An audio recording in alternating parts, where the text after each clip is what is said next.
I'll make sure to do that on any appropriate question. Okay, thank you. All right, so as the sample size increases, the variability among the sample means, this is one of those, I guess, trick questions. Sample size does not affect the sample mean. So sample size only affects the variance and standard deviation. So you're like, what your teacher is wanting you to distinguish is when you divide by that square root of n there. Mm-hmm. And that only is for variance. It has nothing to do with sample means. But way this is written, let me just double check here in my head here. As the sample size and the variability. Okay, so it is asking about the variability. I take that back. So this one is asking about variability. It is asking about sigma. So as n increases, variability does decrease. Does decrease there.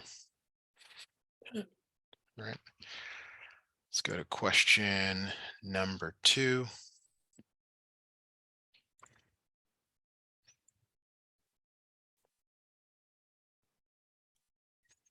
All right, so area of the continuous uniform probability distribution is, so continuous uniform is always a rectangle.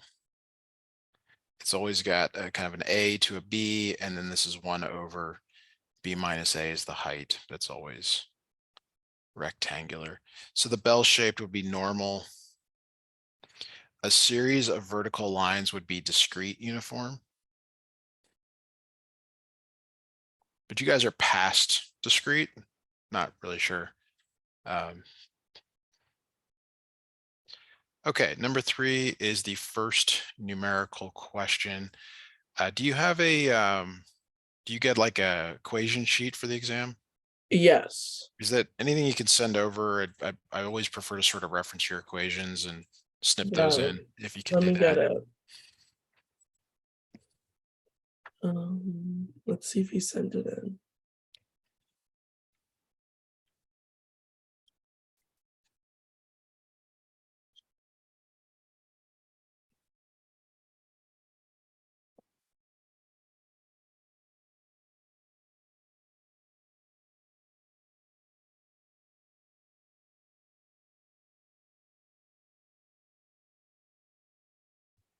I can work on this or while you're looking if you'd like. Totally up to you if you want to wait. Yeah, I just sent it to you. Okay, we'll take a look here. So random variable x is the number of occurrences in an event over an interval of 10 minutes. It can be assumed that the probability is the same in any 2 time periods of an equal length. It is known that the mean number of occurrences in 10 minutes is 5.3. We're looking for the expected value. So it's a really long-winded way of saying like every 10-minute period is always the same, and for a 10-minute period it's 5.3. The expected value is the mean. The expected value is always the mean in this case. So this one doesn't require formula sheet. Let me just take a quick look and see what. Oh yeah, I remember you sending this last time. Boy, this is quite the formula sheet. It's got everything you could ever need. Some of it not necessary for this test. Okay, let's go back to question 3 here.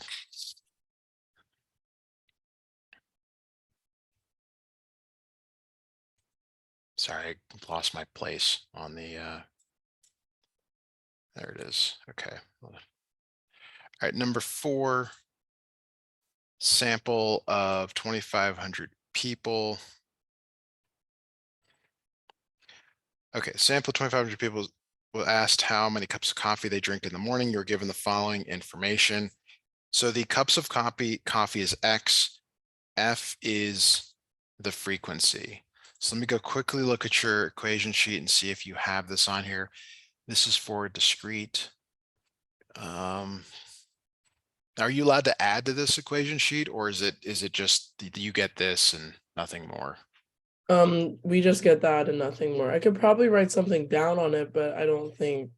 Okay, because this one's not on here. I mean, it's kind of the chapter 3 sample and population means, but it's not really. as explicit. So the expected number of cups of coffee is the summation, that's sigma, x times f divided by f. So you need another column here, x times f. This can be done in the calculator, but it probably is fast enough. You just want to do it by hand here, or multiply them out. And when I say calculator, I mean like using a list.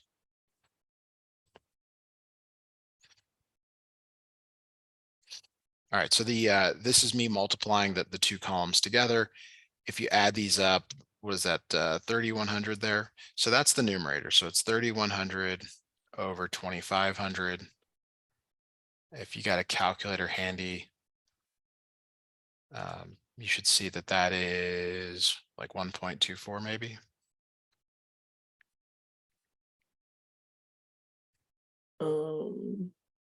Yes. Okay.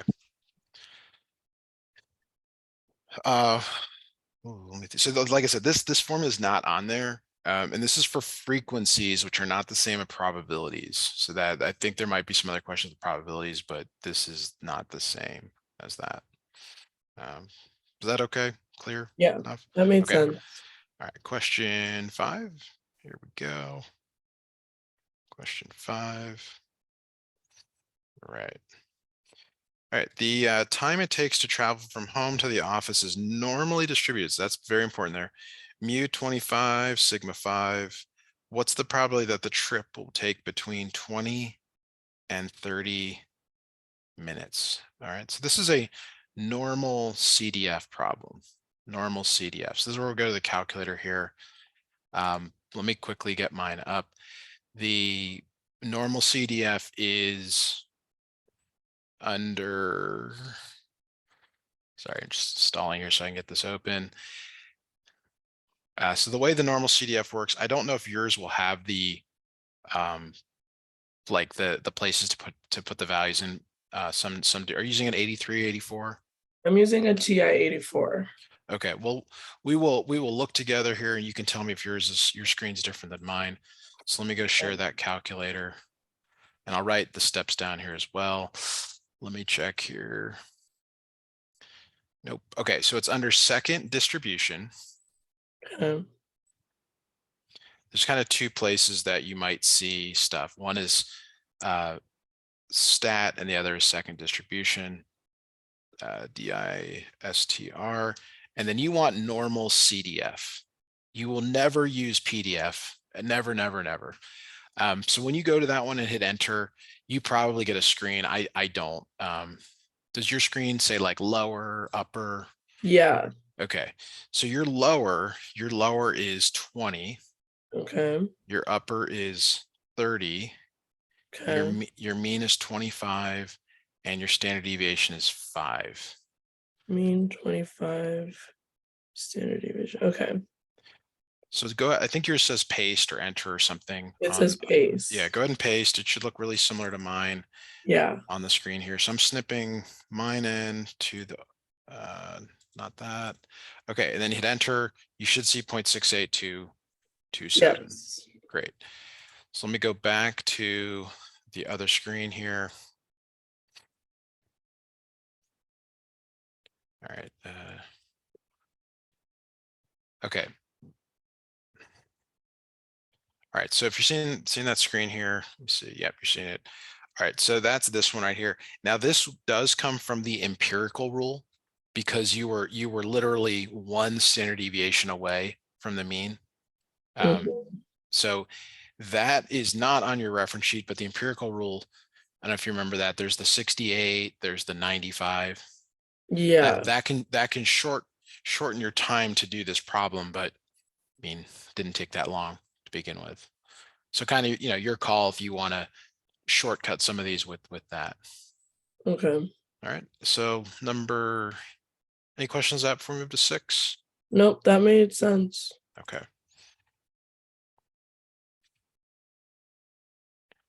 All right. The sample size needed to provide a margin of error of 3 or less with a 0.95 probability when the population standard deviation equals 11 is. So a couple things here. This is the margin of error. This is your C value. This is your sigma value. Now, if you go to your equation sheet, there it is. On the right side of page 1, towards the bottom of the column, there is this formula.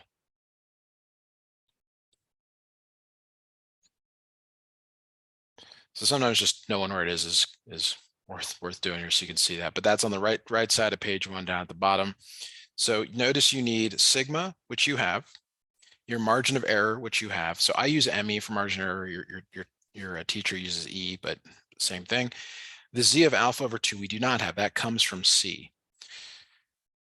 So C is 0.95. Alpha is 1 minus 0.95. Alpha divided by 2 means to take that result and divide it by 2. So that's 0.025. Let's see. So you get a standard normal table and you get a t-distribution. Okay. All right. This is one of those where you can get from the table or the calculator, or you might know it, meaning like there's certain ones you know. Do you think you would go to the table or want to use the calculator to do this? The calculator. Okay. So this is basically saying we want the Z value where there's 0.025 in the tail. So the area is 0.025. So you're going to use, we're going to go back to, let me quickly do that. All right, I'll write these steps down. So we're going to go to second distribution inverse norm there. Okay. Just writing this down, inverse norm. And you're going to probably have to tell me what you see on your screen there. I see area. Okay, so And that's 0.025. Okay. Because and it doesn't matter which tail you use, we're going to use the lower tail. So it's going to give you a negative value, but it's okay. What's the next one? The mean. Okay, so our mean is 0 because it's a normal variable. And then wait, I forgot what this symbol means again. It's Standard deviation probably. Yes. Sigma. Yeah, and that's 1. Okay. And then it says tail left, center, right, and then paste at the bottom. So you want left tail. Okay, left tail. And maybe mine knew that by default. I don't know. I'm not sure what yours typed in.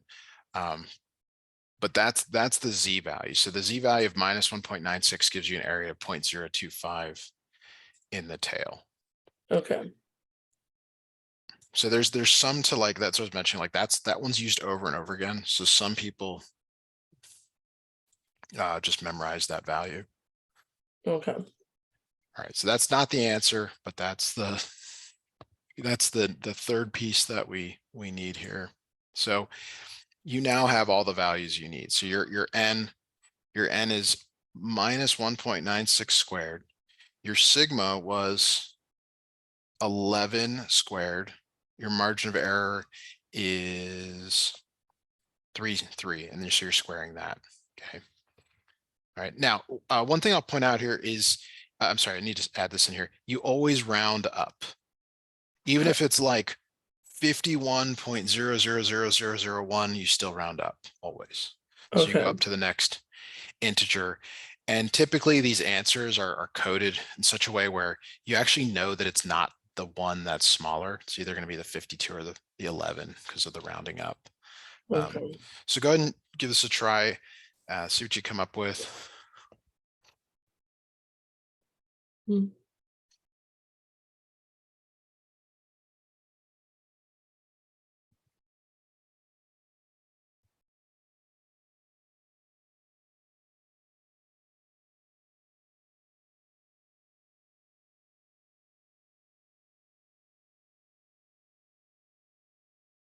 Do you have an answer for me? Yeah, sorry. I got 51 point, so it'd be 52. Right, it's 51 point something, so that goes to 52. Okay, that makes sense. And again, just notice like 51 and 52 are there, and you got to know to round up on that one. Okay, I have a question. You know how you said it was left? Will it ever be right or center? So if you go back and you do the right, you will get positive 1.96. Okay. And yes, you might want the center. You might, depending on some other problem that we're So doing. for margin of, or when, The Z. yeah, you're finding, you would always go to the left, Uh, or not so, necessarily. well, okay. So let me answer that question. I'm just grab one more formula here from the formula sheet because that's where it applies. Oh, I Okay. just want to be careful. I'm not trying to be difficult. I'm just trying. I want to answer your question properly so that you aren't confused on the test when you see this. So I believe you guys are doing some confidence intervals on Mm-hmm. this test. So frustrating. I can't find this stuff. There it is. Okay. All right. So let me grab that, snip it in. Okay. So in both of these confidence intervals, you're using a Z or a T. So if you use the negative, okay, this plus or minus still like holds. Okay. But typically like it's typically they're usually positive, but if you use the negative, you just have to make sure that when you do like the negative of one, it's positive, and the positive of the negative becomes negative. I guess the short answer is yes, you can always use it. We're probably going to do these confidence intervals on your calculator, but I don't want you to think that this becomes like always plus or always minus. It's still Okay. plus or minus whether it's positive or negative here. Okay, that makes sense. Okay. All right. So number 7.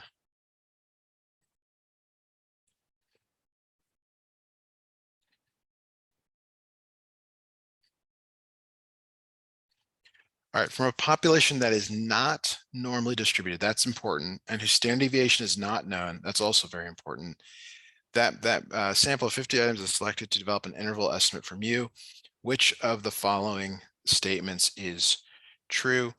So when you don't know standard deviation, meaning the population, you're always using a T distribution.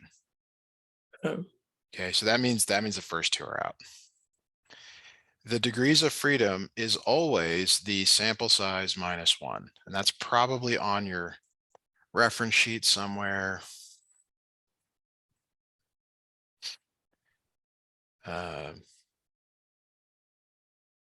of course, it's not like something useful and it's not on there. Uh, it does not appear to be on there. So that's something you'll have to remember.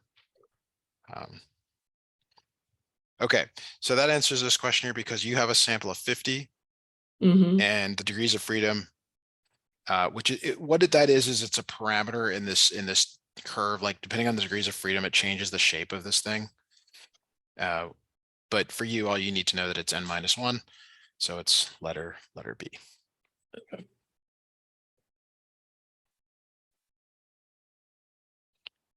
All right, we'll move on to 8. 8 here. All right, X is normally distributed random variable with a mean of 24. So that's your mu and standard deviation of 6. The probability that X is less than 11.5, probably that X is less than 11.5, like that. So this is a normal CDF. Okay. Okay, now your lower is unknown, but your upper is 11.5. So when you don't know the lower, you've probably been told to use this minus 10 to the 99. Does that sound familiar? Or is that just Yeah, kind weird? of. Okay, so if you don't know the lower, it's minus 10 to the 99. If you don't know your upper, it's 10 to the 99.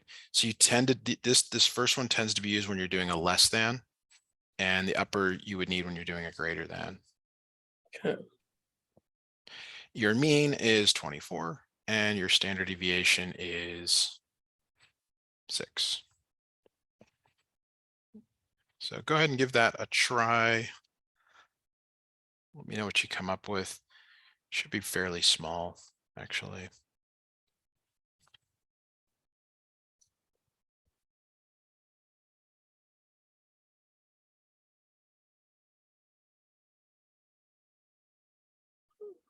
Mm.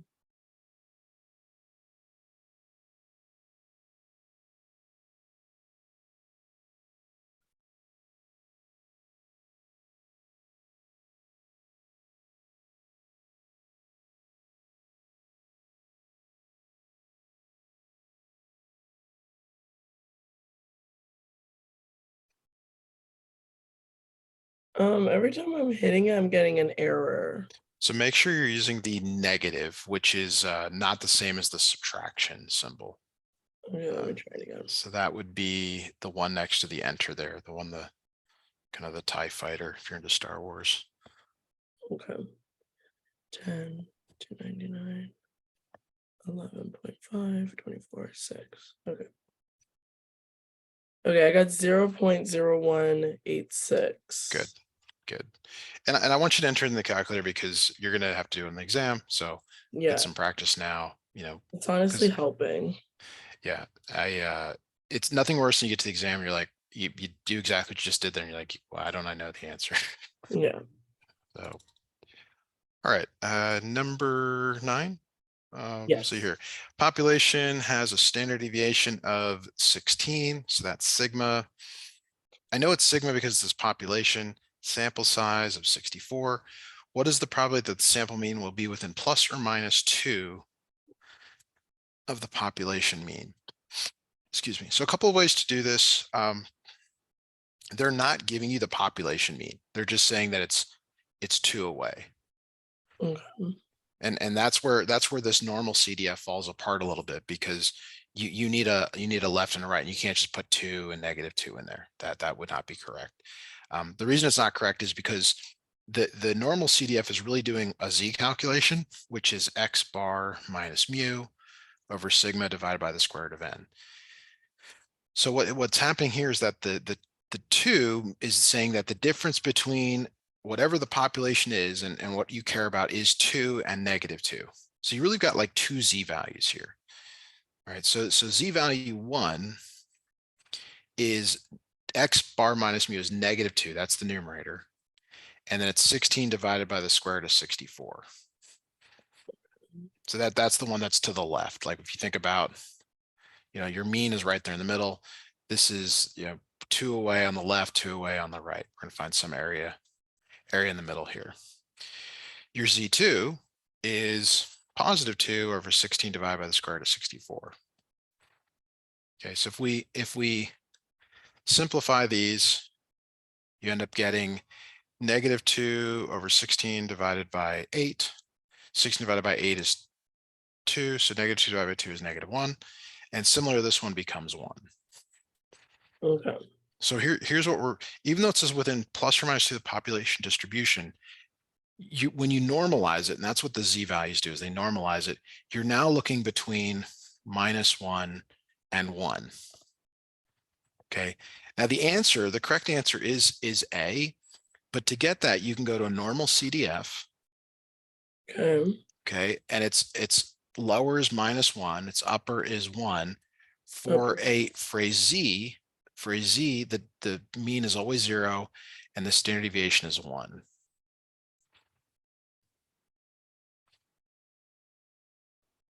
Okay.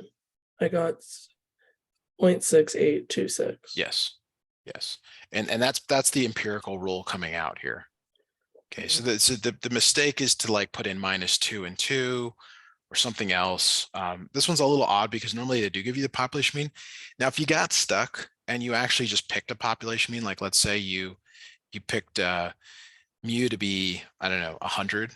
And so your X bar is 98, or your lower, your lower could be like 98, your upper could be 102. It would then work. Okay. But I don't know if you remember the SAT, the ACT, they tell you not to like try values, but if you do, pick them away from 0. Pick big values if you're going to guess certain things. So like if you were to go back and do this normal CDF where you said, okay, 98 to 102, 100, your sigma is now the sigma divided by the square root of n. So it's not like one works so much better than the other. You have to decide what you like. I kind of like the Z values here, but I kind of like the Z values better because then it tells me like I could solve it and then plug that in instead of Yes. guessing, if that makes sense. Yeah. Yeah. Guessing is bad here. So, all right. Number 10, looking ahead to number 10 here, finally doing a confidence interval. Your calculator will do this for you. So I will show you that. Let's read it here. In order to estimate the average time spent per student on the computer terminals at a local university, data were collected for a sample of 64. So that's your N over a 1 week period. Assume that the population distribution sigma is 1.6. If the sample mean X bar is 9, so the sample, that's why it's X bar. C equals 0.95 confidence interval. Okay, so I believe we are going to do, I think it's called a Z interval, and I'll show you that here. Let me go back to the calculator. And by the way, I don't use the calculator ever for this. I go to software. That's what real statisticians use, people in industry. Nobody goes to their TI-83 to do this, but you do. Yeah. Yes, so it's under stat test Z Stat interval. test. Yeah, and I'll write that down here, stat And then Z test. interval. Yes. The reason it's a Z interval is because you know the standard deviation of the population. Okay. You have to choose between data and stats. So data would be like if I gave you a list of data, which you don't have. So you got to go over and choose stats Okay. because it looks odd to start. Like, I don't have some of those. So you got to like, and this, by the way, this is like a checklist. It's like, well, do you have sigma? Yes. Sigma is 1.6. Okay. Your X bar was given as 9. Your number of samples is 64. And your C level is 0.95. So this one just says to calculate, not to paste. Let me grab a snip of this in case you want to look at that later.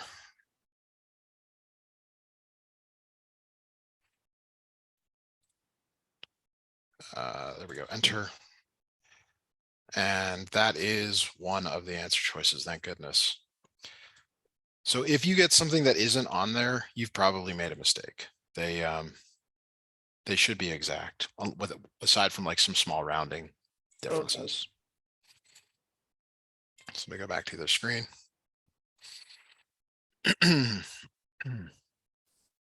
Yeah, here we go. Okay, so you can see here it is 8.608 to 9.392. Sometimes what they do is they make the first number correct in 2 places. Just check that both numbers are correct there. But that is it. Any questions on how to do that? Nope, that made sense. Great. All right, number 11. Number 11 here.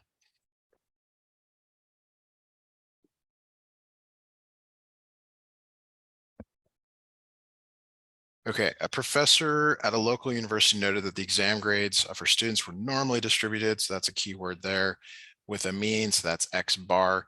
We know it's X bar because it's a sample. It's not saying like every, it's known to be, so we know that that's X bar. Standard deviation of 11. So that's sigma, although could be debated on that. Professor has informed us that 8.75% of our students received grades of A. What is the minimum score needed to receive a grade of A? So if we go back to the normal distribution here, there's some score where the area to the right of that score is 0.0875. Okay, and if you're not sure I got that, it's always the percentage divided by 100. So we did this in an earlier problem. So when you're given the area, that's when you use inverse norm. Okay. When you want to find the area, that's when you use the normal CDF. Okay. So there's a key difference there to consider. Since we have the area, we're going to use inverse norm. And I believe inverse norm wanted area. Yes. It wanted to know your mu and your sigma, and then like left tail, right tail. So actually I take back, because this is probably mu. So we're going to go Actually, why don't you try this? So go to your calculator there. It's Okay. under second And then distribution. is distribution, believe, and then inverse norm. Okay, found it. So the area would be 0.0875, Yes. Your mean is 73. Your standard deviation is 11. and then tail would be right. Yes. So when it's positive, then okay, got it. When it's to the right of the mean, that's when it's a right tail. Okay. There's deceptive questions they can give you where everything gets with negatives and all that. I got 87.919. Sounds pretty good to me. So 87.92. So this is kind of key down here is to know, because this is the main question students have, is like, when do I use inverse norm? When do I use normal CDF? It depends on what you're given. If you're given the area, inverse norm. If you're trying to find the area, use normal CDF. Okay. Okay, so this one, 12, is kind of like one we did earlier.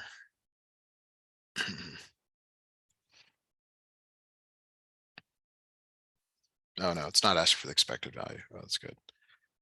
Okay, probability distribution for the number of goals the Lions soccer team makes per game is given below.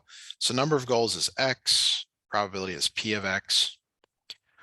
Let's look at the question there. What is the probability that in a given game, the Lions do not score more than 2 goals? So I despise these not questions. So I ignore them for the moment. And I look at the probability that X is greater than 2.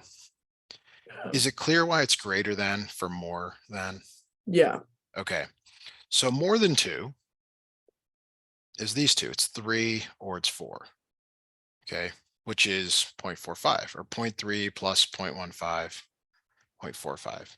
But that's not the answer because they want the not. So not is always 1 minus the one that's more intuitive. We don't walk around saying like things like I don't not want a coffee today. You know, we talk about what we do want. That's why I try to do it this way, because it's like this is what I'm more comfortable with. 1 minus 0.45, 0.55. Which I think is an answer there. Yeah. Yeah, looks like letter A. I'm curious, were you able to print this as a PDF or would you just screenshot it? What to I get it? just like screenshotted it off your email you sent me, and then I reviewed it. Okay, yeah, because that's another student's like, I can't take, I can't pick pictures. I'm like, what do you mean? You should be able to screenshot it or send over, PDF or something. So, all right, cool. So 13 here. Let's take a look at that. Give me just a moment here, please. Be right back with you.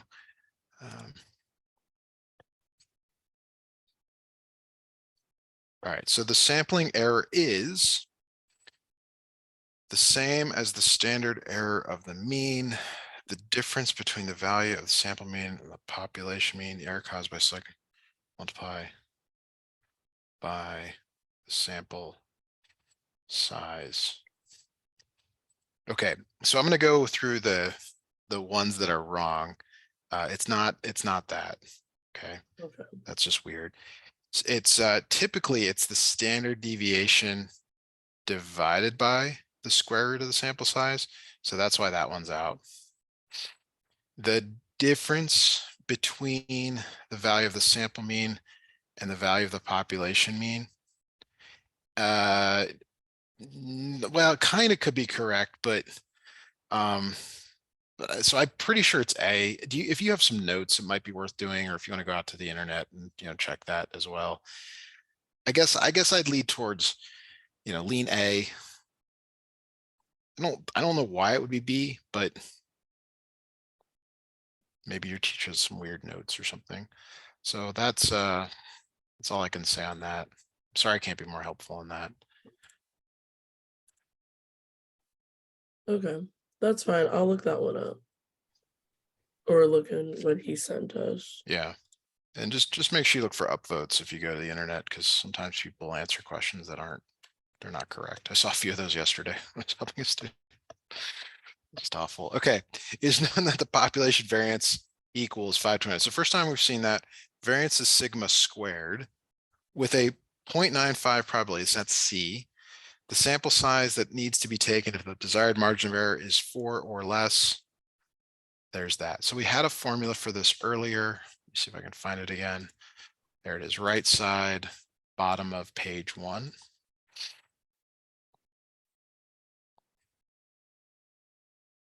So again, you need Z of alpha over 2. You have sigma squared, that's 529. You have E is 4. You need to convert your C value to alpha. So your alpha is 1 minus C divided by 2, you divide it by 2. 1 minus 0.95 divided by 2 is 0.025. If you need to recalculate it, we did it under inverse norm, Um, 0.025, 0, 1, and you can use the left or the right tail. But okay. I think you used left last time, and that was minus 1.96. Now we have the three values that we need. Minus 1.96 squared. The sigma squared is 529. You do not have to square that over 4 squared. All right, so go ahead and take a look at that calculation. Let me know what you come up with.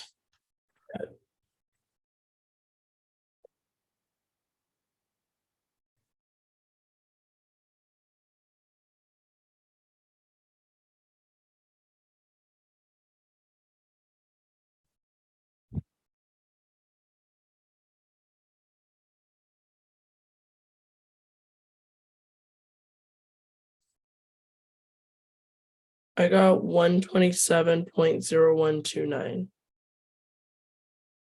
So notice it like oh, it's really close to 127, but you always round up. Oh, okay. I need to write that. Always round up. Okay.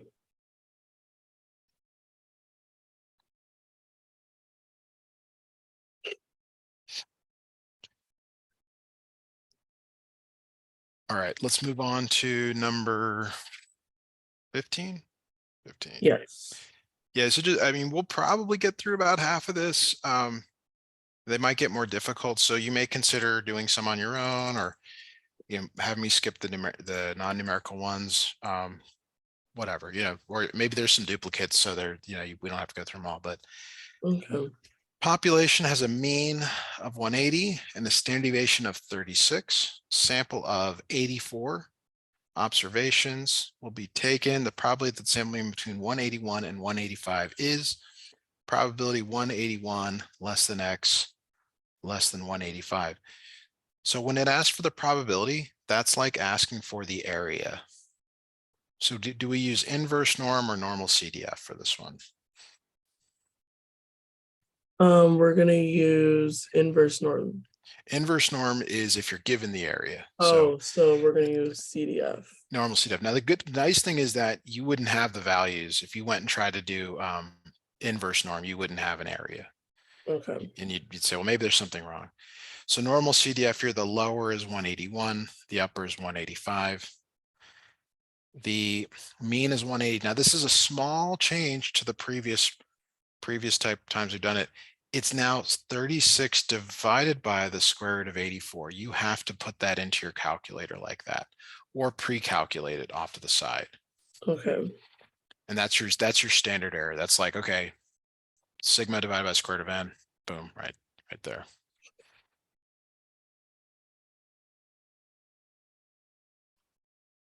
I got 0.0048. Uh-oh. Yeah, something's wrong. All right, let me jump over to my calculator here.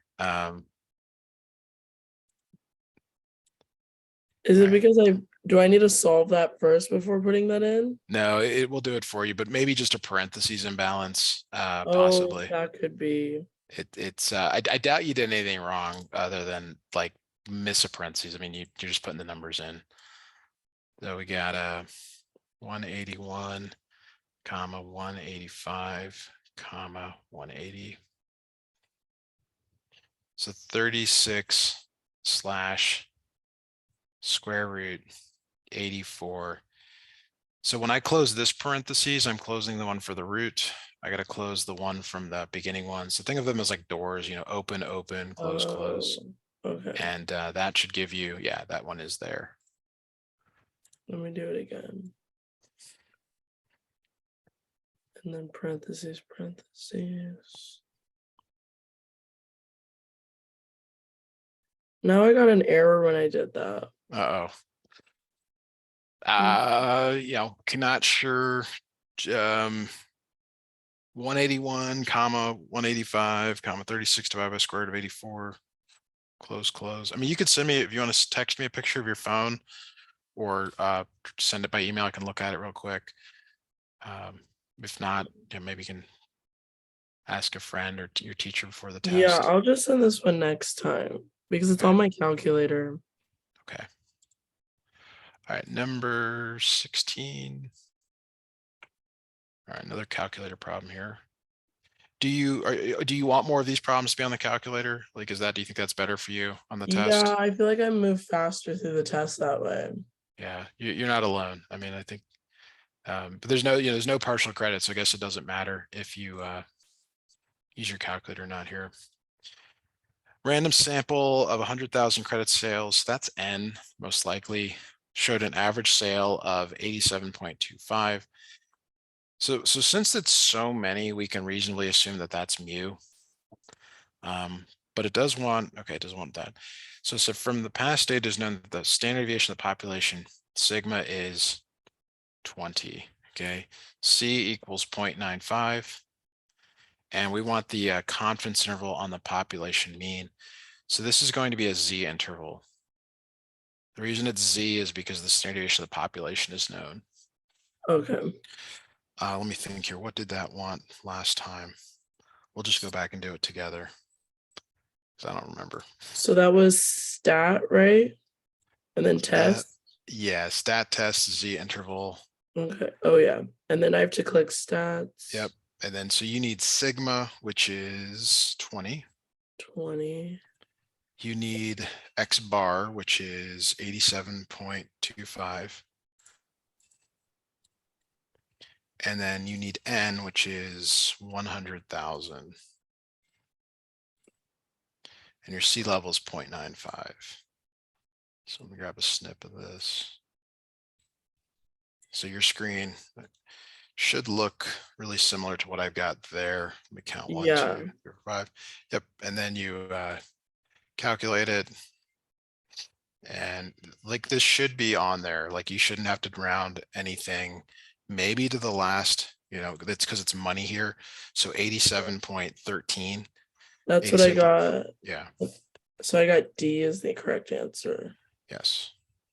So the reason this population is bolded is because they're in a future test question, it will not say that and you'll use the T distribution. But I don't think you've done any of those yet. At least I'm not seeing that quite here.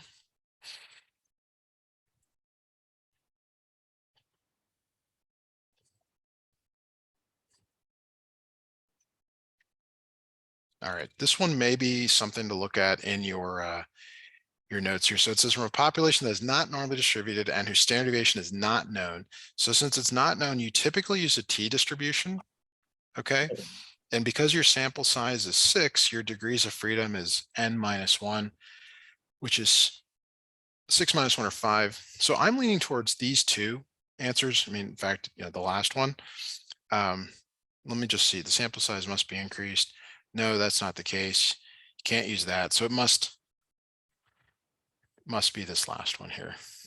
Yeah. So that's important. You gotta have that down in your notes here for that. Oh no, so 18 didn't got cut off. I just noticed. Did you send a second email? Yeah, I can just send it again, I feel like. Let me go look for it here. All right, so you sent that business stats. Yeah, maybe that'll be better. I just sent another one. Okay. I like how quickly you can send emails. It's amazing how slow sometimes is. So it's weird. I don't want to share my screen here. Yeah. Same thing. So let me Let me look at it on my phone. Maybe it's an issue with the Gmail client. Yeah, it's just not showing me all the